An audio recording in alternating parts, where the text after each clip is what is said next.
everyone. Thank you so much for logging on and joining us for this event. Today, the UC Davis Center for Analytics and Technology in Society will be kicking off its Luminare Series with a discussion on the future of in-home video entertainment. Our discussion will center around the technological and social trends that are driving fundamental shifts in the business of in-home video entertainment, as well as how COVID-19 pandemic is influencing domestic and international entertainment industries. At the end of our discussion, we'll be shifting over to a Q&A session with our four panelists. If you'd like to participate, just visit the Q&A box at the bottom of your screen, and you can add your questions at any time during the event. You also have the option of upvoting questions that you'd like to see answered. If you'd also like to participate with the Center for any other activities, feel free to reach us through our website. With that being said, I'd like to introduce our moderator for today's event, Professor Hemant Bhargava, Director of the UC Davis Center for Analytics and Technology in Society. Good evening, everyone, and apologies for the short delay as we let everyone in. We have a great set of topics to cover, so let's get right into it. I will start by introducing our panelists. First off, we have Alex Grimwade. Alex is Senior Vice President and Chief Information Officer at Disney Television Studios. She has studied at UC Berkeley, UCLA, and MIT Sloan. Prior to Disney, she worked on business system strategy and development at multiple other studios, including 20th Century Fox Television, the Fox Entertainment Group, Sony Pictures, Universal, and Warner Brothers. So it's great to have you here, Alex. And just a quick check that everything is on audio and video with you. Thank you, Hemant. It's good to be here. Excellent. Thank you. Next, we have Tejaswini Ganti.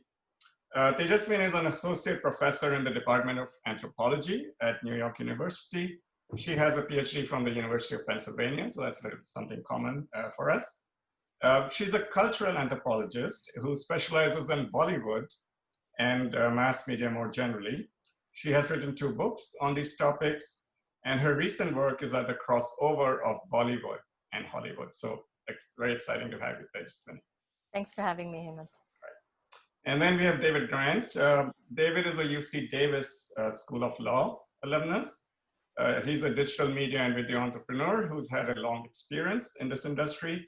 He was founder and ex-president of Fox Television Studios, and since then has been experimenting and advising in a number of areas involving media and technology startups and emerging companies under the umbrella of the Grant Group Media Incorporated. So delighted to have you here, David. Thank you. Good to see you. And I will make another one check with our final panelist, Ben Fritz, who was away traveling until today. So Ben, if you're here, just say a big hello. And if he's not, he might well join us later on. All right. So we'll get right into our conversation. And to dig into it, let me start by maybe creating a framework for our conversation. And the way I think about it is when there's technology involved, there's always change, disruption, transformation. And I think you're all used to that. And the way I think about it in the entertainment industry is that this is something that has been a regular feature for the last 120 odd years that, you know, the movie industry has existed.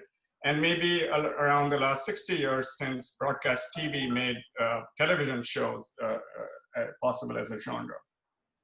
And what we'll do is talk about the changes and disruptions that have occurred in this industry in terms of the product itself. And as I said, 120 years ago, we got movies, then we got TV shows, and since then we've had a number of other types of products that are possible. And in fact, the nature of the product keeps changing as well. Then of course, there are changes in the way distribution occurs. And then there are big changes in the way content or movies and TV shows are made. So we'll talk about all these 3 things. I will start with distribution. And I think it's really fascinating to think of how in the last 60 years, when, if you go back to the time of broadcast TV, which was a medium that had, in today's sense, very limited capacity and was a very coarse-grained distribution system. You had to broadcast to everyone. And so that led to what I would call a very small catalog of content that tended to be very mass appeal, right? And then we got cable TV, which allowed a lot more capacity, a little more local and regional distribution. And that led to a much bigger catalog, and we had hundreds of channels over time. And still with some limitations on how well you could target what content was given to which consumer. And then of course, we have now, for the last 20 years, seen the internet and streaming era, where you have very fine-grained distribution capabilities. I actually want to think about search engines and their roles in how content that is made can actually be consumed by different people. Because 20, 30 years ago, I think many of us remember the old TV guide, which was that little booklet everyone had that told you what show was on which channel at what time. And today's search engines at several levels have really, taken that task and made it possible for us to look through millions of items of content. So my question is, and I'll start with you, David, that given this transition we have seen and this, what I would call massive amount of fragmentation of content, what do you make of it? Where is it going? And one thing I'd like to ask myself is, have we reached peak fragmentation, right? Because we actually have the ability to target one person at this time. What else are we heading for? And then, I'd really love for all of us to talk about what this implies in terms of the power of different companies, including the major companies, and what, if I can use the term oligarchs, and how is this democratization of distribution changing the relative power in industry? Well, I was thinking in theory, it's completely democratic in theory, and I was just wondering beforehand, could you get 5 million people to pay 20 cents a week for John Oliver's show on HBO? That would make him $50 million a year. And when you watch it, he's basically someone sitting in front of a camera with a green screen. So that's theoretically possible. But at the same time, the gatekeepers have really just switched over. It was, Comcast, Fox Broadcasting, broadcasters. We have a new set of gatekeepers. There's an algorithm that overlays those gatekeepers. So I think that we are not seeing nearly the end of fragmentation, because I think individuals will be able to break out. I think if you look at other medium, and I think of now print, and a company called Substack that enables an individual to generate subscriptions, I do think there will be cases where individuals will be able to generate their own revenue, and you can have small pockets. The fitness business, which I was involved in previously, is a great example of that. And yet on big projects, there are just a different set of gatekeepers. Like those gatekeepers arguably much more powerful than the ones that came before it. Yeah, if I could jump in, Yes, can I jump in on that, Hemant? Yeah, I totally agree with David. I think that the issue of gatekeeping and the people who are actually, one looks at the companies that control distribution. So there it is, in theory, it seems like the world is this completely open place that anyone who creates content will be able to find an audience. But I think one has to think about this issue of fragmentation, that there's a certain threshold that is required so that you don't have media companies necessarily making things for individuals. One could look at YouTube and say, sure, people are making things, right? Or TikTok, people are making things, and then perhaps they're garnering an audience. But if you notice, anytime we talk about this issue of influence and power and significance, it comes back to then some form of a critical mass being formed, right? So even though we have fragmentation and we hear about fragmentation, but all the big stories are always about some form of a kind of a critical mass or public that's formed. So when we hear about people becoming stars on YouTube, it's because they've garnered millions of likes or millions of subscribers, right? So I feel like despite all the discussions around fragmentation, these industries still look towards being able to garner millions of eyeballs, right? Or millions of bums in seats. So like, I think that issue, I think it's constantly this interplay between large numbers as well as, what you're calling in terms of like fine tuning of content, right? So I think both of those are at play. And I feel like with the greater amount of content that's out there, I think the issue of gatekeepers becomes even more important, right? People, or like editors, or people who you look to sift through this content. And that role is also played by search engines. But in particular, I think you mentioned TikTok and other, forms of platforms that provide content. Another question that comes up then is, what is the role of consumption as a community? That rather than just rely on gatekeepers, either the institutional companies or search engines, to what extent can communities of users really serve as the vehicle for who gets to watch what? Yeah. Are you asking me or I guess, yeah, sure. No, I think that's a really important point. I think that people do come together. I mean, that I think in our current moment with social media and digital platforms, you definitely can see those communities of consumption coming together. And I think they get a lot more press. But I would want to kind of roll back a little bit and say that even in kind of the earlier or kind of older media eras, if we think about it, whether it's with broadcast television or even movies, right? You have very robust fan cultures. You have, like the whole criteria of fandom, right, is very has a long history. And you can think of, I can think of all of the specifics in an Indian context, but even in an American context, one hears about, even in the network days, like if a show was going to be canceled, and you hear about like fans mobilizing kind of through old media forms or snail mail to try to get a show to continue, right? So you've had those communities of fans exist prior to this moment. It's just that I think the modalities and the way that they can interact, and maybe the temporality, the speed with which communities can come together is probably different now. So Alex, I know your expertise is in production, which we will turn to in just a few minutes. But as somebody who oversees production, what is your sense on this issue of how the distribution structure has changed? And to the extent that we've had this sort of spreading out, and yet the role of institutions and gatekeepers and other forms in identifying how the content gets played out? Well, I think our experience in the studio for whom I work is that we have more and more outlets. So it is only served from our business point of view to extend our production capability. It's probably at least quadrupled since I've been at Fox and now Disney Studios, because we started with broadcast. Thanks to David, we moved to cable. I think that was in David's doing.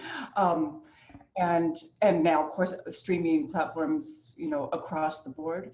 So it certainly has had that effect. It also has the effect of changing our financial model, of course, pretty dramatically, because in some of those scenarios where we produce for a single streaming outlet, there's not what we used to call a downstream, right? So we're basically getting paid to produce in some of those cases, as opposed to taking back the rights and distributing worldwide downstream. I would certainly like to come back to that at some point, actually, this notion that each of the new places to consume content is another channel, and therefore from production side, it's great to have additional distribution channels, but we'll come back to that in a few minutes. I actually want to welcome Ben Fritz, who's joined the panel and should be on in a moment. Ben Fritz is the US News chief at the Wall Street Journal, and he has reported on Hollywood for many, many years. And in fact, he wrote this beautiful book that you should pick up and read at some point, The Big Picture, The Fight for the Future of Movies. And Ben, as you know, we were just talking about the how over the last 60 years, the capabilities for broadcasting have moved away from a handful of companies to a much broader group of players, because you can basically be a content provider now by being on the internet, right? In your view, as as a reporter, as a journalist, maybe someone who looks at policy, what do you make of this transition and the fact that that despite it, there are new gatekeepers, right? And there's still a massive role for someone to assume a lot of power in the industry. Right. I found it to be like a really fascinating dichotomy where on the one hand, there's more content than ever. And in contrast to 20 years ago, something can be a hit with one audience and much of the country's never heard of it, doesn't watch it. We're watching something entirely different. So there's been this huge fragmentation, right? But on the other hand, there's actually fewer major companies making it, right? We have a few very powerful companies, Netflix, Disney, Amazon, HBO, part of Warner Media, et cetera. There's fewer than ever. And, you know, these sort of smaller studios like the Sonys, the Lionsgates, Paramounts, they're struggling to hang on and find a place in this world because they don't have their own major streaming platform. So we're seeing a few companies have more power in the media technology landscape than ever before. Much harder for anybody else to find a place, but yet they're in total producing more content. So the unifying, holding aside the economics, the unifying effect of a pop cultural event that we're all seeing, like the release of Avatar or the finale of Seinfeld or MASH or whatever, that so rarely happens. And Tejaswini, let me turn to you for a moment on this issue of globalization, because for many years, what Hollywood or entertainment more generally is one of the big exports of the US. And for many years, it was, okay, content is made here, shown in different countries of the world. Do you see a reversal of that trend? Or what do you feel has happened in, say, the last 20 years, and where do you think it's going? Sure. Before I get to that, I just wanted to add to the previous discussion on distribution. Many years ago, an actor told me, who was also turned a producer in India, saying, content may be king, but distribution is God. And I love that. And I've used that actually in one of my articles, because that shows like how important distribution is. Anyway, this issue of globalization, I would actually argue, I think the standard American understanding is that the media are American and Hollywood is exported all over the world. I mean, and Hollywood, of course, has been really important all over the world. And American content has been important. But at the same time, there have been certain centers of vibrant media production, and so a place like India from, the 1930s has been a really important site of film production, right? So, so I want to say that if you look at places like India, or if you look at like Hong Kong, or if you look at, say, like Brazil, there are parts of the world that have already been very important kind of media and have important media industries and media productions. Bi-directional flow of yes, bi-directional flow. That's what I'm saying. So, for example, I mean, I think I would say, like, example, Indian films have been circulating all over the world really since the 50s, right? So that's just a story that people don't necessarily know as well in the US, is that there's a sense that Hollywood is global and everything else is local. And now we're seeing a global story. Platforms like Netflix fundamentally altered the ability of audiences in the US or anywhere in the world. Sure, to access content, yeah. Brazil, India. Yeah.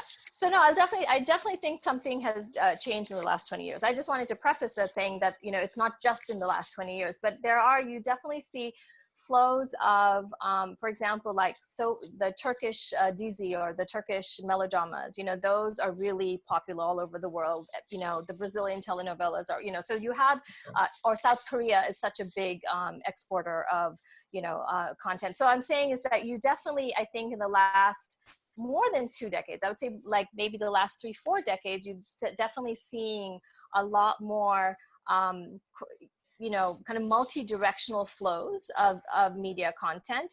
And I would say the last decade or so, with the rise of streaming platforms, definitely I feel like the sites, places like the US, which in one sense have been quite provincial in terms of the consumption of content, right?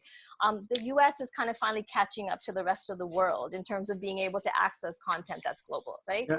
So I think that's I think Netflix has done a really good job in that sense, in terms of being able to, give us access to all kinds of content.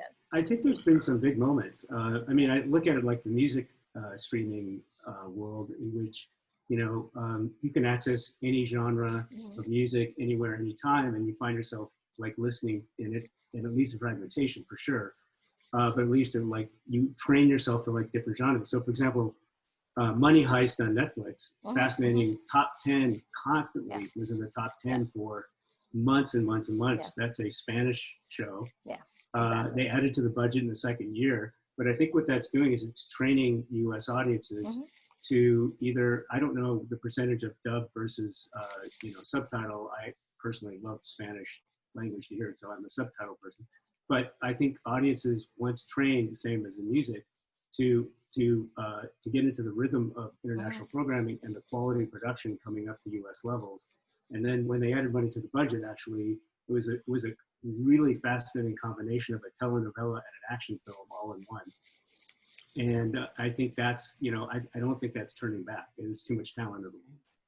Okay. Yeah, and also I think Netflix is investing in original content in a lot of different countries. I mean, in a really big way. Like in India, it's investing, millions of dollars, and I know that it's looking at other parts of the world as well as really, as they say, they're trying to kind of invest in global stories. Yeah, and Indian Matchmaker is another great example. I don't know whether that's an Indian show or not, but it felt multicultural and it felt Indian. And again, I'm a follower of the Netflix top 10, and that was in the Netflix top 10 for quite some time. So I think again, I think this is a future trend that is not going back. Sure. Okay, so, I like what you said, Tejaswini, distribution is God. Yeah. But, I'm going to turn the discussion around into production technologies, right? And again, just like with distribution, we know production technologies, and just like any other information technologies in any industry, have really come a long way from, if you think of the technologies at the earliest times of movie making, the Edison, Kodak, and Luminare, cameras that were produced. And then onwards into the era of different types of, shooting technologies, handy cams. We are now down to making movies with smartphones. And then at the other end, if you think of things like editing, mixing, sound effects, all those other technologies are becoming available on a laptop, right? So you have the really the big companies like Disney, which I would like to turn to. And then, of course, like I think Ben said, there are the studios in the middle, like Lionsgate and Paramount and so forth. And then there's everybody else that's making, onesies and other kinds of content. The direction I want to take is, what are the big companies doing to maintain their, staying ahead of the pack in terms of production technologies? And before we get to that, I actually want to play a little segment from one of my colleagues at UC Davis, Professor Eric Smoodin. He's a film historian. And in particular, he has looked at Disney and the innovations that Disney has made for many, many years. And then I'll turn it over to Alex to tell us about the most recent and exciting things. Walt Disney has always been at the forefront of both technological and industrial innovation. This was a function of the studio willing to take risks. And also Disney was a small independent studio trying to survive by working with and against studios like MGM, Paramount, and Warner's. So Disney wasn't the first to experiment with sound, but he was the first to completely convert to sound around 1927 or 28. Disney wasn't the first to use color, but he was the first to make so much of his product, about half by the early 1930s, in color. Not as many people think about this, but Disney was also always trying to figure out ways to bring films to viewers. As you probably know, the only way to make money in the film industry is to distribute films and show them. Through the 30s and 40s, Disney had to depend on other studios, RKO for instance, to distribute his films, and so he was always giving them money. In the late 1940s, he developed his own distribution company, Buena Vista, and so he now would keep the profits from his films. And then, of course, just a few years later, Disney, before other studios, moved fully into TV and used his 20-year archive of films to stock the new medium. So Alex, with that, little bit of background for all our viewers. Tell us a little bit about how Disney has maintained its leadership in not just producing the technologies, but really in the use of technologies and taking on these new risks in trying new things out. Right, well, so there has been in the world of production technology several iterative advancements over the last few years that are generally referred to as virtual production, which kind of took us from green screen to even newer technologies that were best deployed most recently by Disney on the live action Lion King, directed by Jon Favreau, and then The Mandalorian, which was at the release of Disney Plus, you may know, as an episodic Star Wars, also Jon Favreau, really rethinking how to produce And we could talk about the drivers are of that, like the economic drivers that I think, are interesting, but a lot of it really is creative drivers, right? Because creators want to distinguish themselves. So there's always this appetite for something new. And sometimes things that are very new, especially technology, are very expensive. Mm-hmm. And then we get into the world of only we can do this right now, right? But nevertheless, the technology of virtual production is something we're looking at on the television studio side, as well as the rest of the industry for that matter. And what it actually involves, there's lots out there you can find on YouTube, by the way, if you're interested in this topic. There are some wonderful 3-minute shorts with John Favreau explaining how this evolved. But the short story of it is that rather than spending 70% of your time and money on visual effects after the production shoot, in which means that you're shooting in a way where you're having to do a lot of imagining during the production process of what this will look like, including the front of the camera talent and camera as well. So what happens with virtual production is what we try to do is develop those assets, what would be visual effects assets, upfront during the preparation of the production with the art department. And instead of it being the normal kinds of art department output, it's 3D files that are referred to as LiDAR in general as far as format. They're ingested into a gaming engine, and then they can act on those assets the way any gaming engine acts on assets to give you a game at home, where you have a controller in your hand and a screen in front of you and a game being processed on your computer. And as you turn that controller, you can navigate around different worlds in those games. It's very interactive, and it's actually quite thrilling if you've ever observed someone playing video games. So they've taken that notion to production, created enormous sound stages that are, I'd say, 3/4 LED screens, stacks of walls of LED screen and domed ceiling, so that those LED screens act like your gaming screen.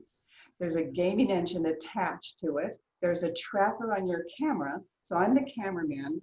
We play back the sets that were produced during pre-production. Now I'm on Mars. I've got a camera with a tracker, and as I turn that camera, the gaming engine recalculates the parallax, and now it looks like I just turned 20 degrees, and I'm getting a different view.